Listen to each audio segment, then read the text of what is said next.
Hey everybody, welcome to Behind the Brand, where we profile the top sales associates at Illustrated Properties, which means they are also the top sales associates in all of Palm Beach County. And today we have a fantastic story, someone with a big story as to how she got here from Queens to South Florida, and how she turned into one of the top luxury sales associates in our area. She runs a referral-only business with some of the highest priced sales in all of Palm Beach County.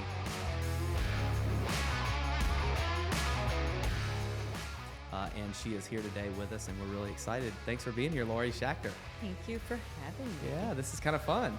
I can't wait. Yeah, this is Catch good. up. Does this remind you of the DJ days? Yes, It does. Yeah, it's good. Well, I don't know if I'm a DJ, but I'm, we're doing a few of these, and I'm getting kind of getting into the groove. At least we got the equipment, right? We got it. Yeah. We'll see you groove soon. Yeah, we'll see if we got it. So talk about how you got into the real estate business and how you made it to Illustrated Properties, because it's a pretty interesting story. It is an interesting story. I came here from Queens, New York, and it was a new start for me. When I came to Jupiter, there was one-lane highways. There were cows and chickens and turtles in the road because it was all MacArthur land. Yeah. So sometimes when I dropped my kids at school, I had to wait to get home because they were all in the street. Wow.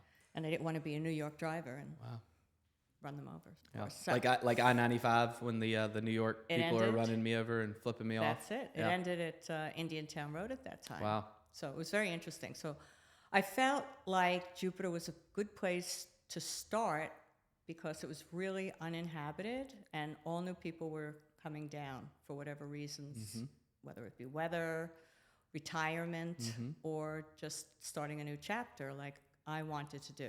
Basically getting out of the cold. Yes. We have a lot of people that do that. Mike Pappas says that the prices aren't going to drop until it starts snowing here. So I think we're safe. Well, it did snow up in Orlando. Did it? That's Yeah. That's like the Midwest. So I sat one day and I said to myself, what do you want to do with your life at this point? Because I had to start that new chapter.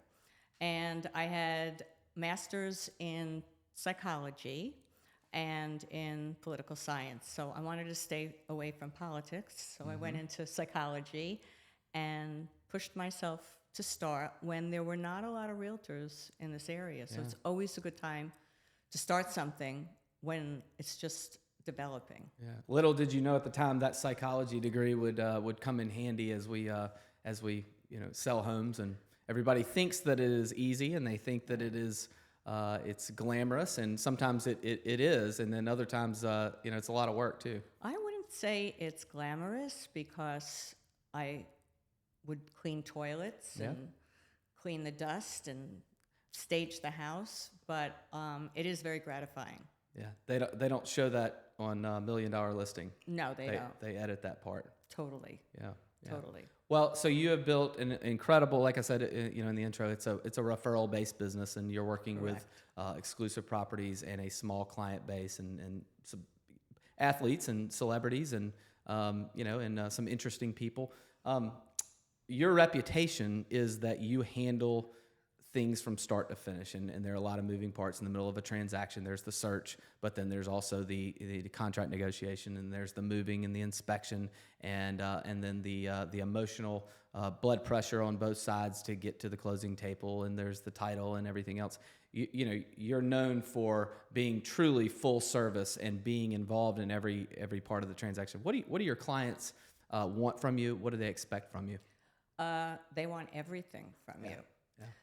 And you have to handle it. Yeah. So you say, I'm full service. I will take you from staging your house, emptying your house, getting you the right moving company, getting you the right title company, and getting you the right realtors if there's another realtor involved, and knowing who the client is that's coming into your home. It's just not going to be a free-for-all to look at your beautiful furnishings or your house. So that's very important. Yeah. And you have to keep them calm, and the main thing is you don't have to tell them everything. Yeah. You want to keep them Make it as seamless as possible. Yes, you don't have to let your emotion get into their emotion. Right. Right. Well, you sell waterfront, you sell high-end country club communities, but you're also known for a lot of sales in one of our most special communities, the Admirals community, and Cove, it's a just a fantastic place to be. Talk about that community and that area and that market. Admirals Cove was nothing. It was canals and sand. And we used to all walk around barefoot in the sand.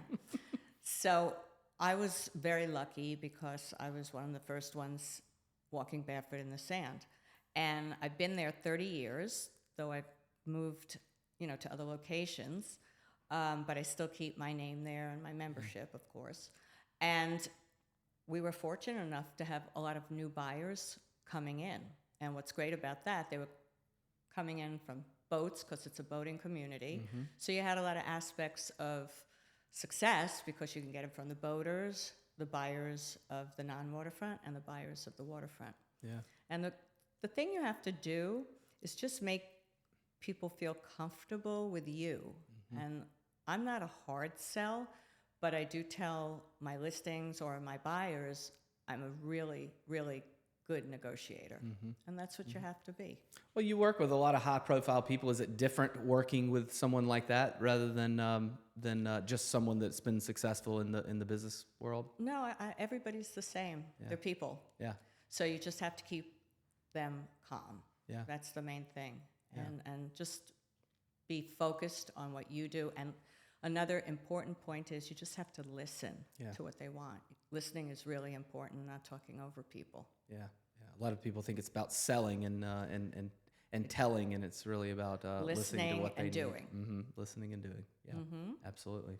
So the luxury market, as you know, has been just wild for the last several years. Absolutely incredible. We've been blessed. We have been blessed, and it's slowing down, but there's still a great market, and there's a lot of things happening. What are you seeing on a ground level with your buyers and sellers right now?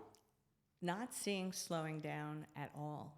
I'm seeing less buyers that are, real. Yeah. But I don't think it's slowed down at all. Yeah. I think that people are still coming here. This area, Florida has a great tax advantage. Sure. And a lot of the young people are moving here because since COVID, they can run the businesses out of their house. Yeah. So they get the tax advantage. They don't have to go to an office. And why not do it in sunny Florida? Yeah. And have a great 12-month a year for their children and young families where they can be outside.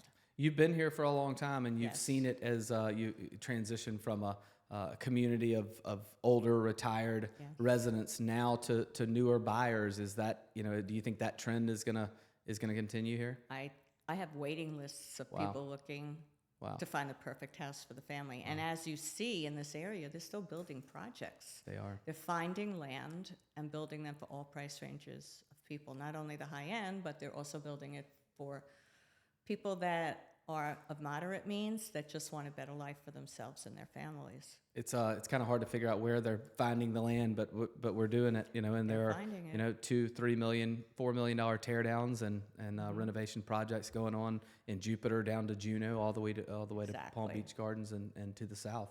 Exactly. And I was fortunate recently to have a $18 million tear down. Yeah.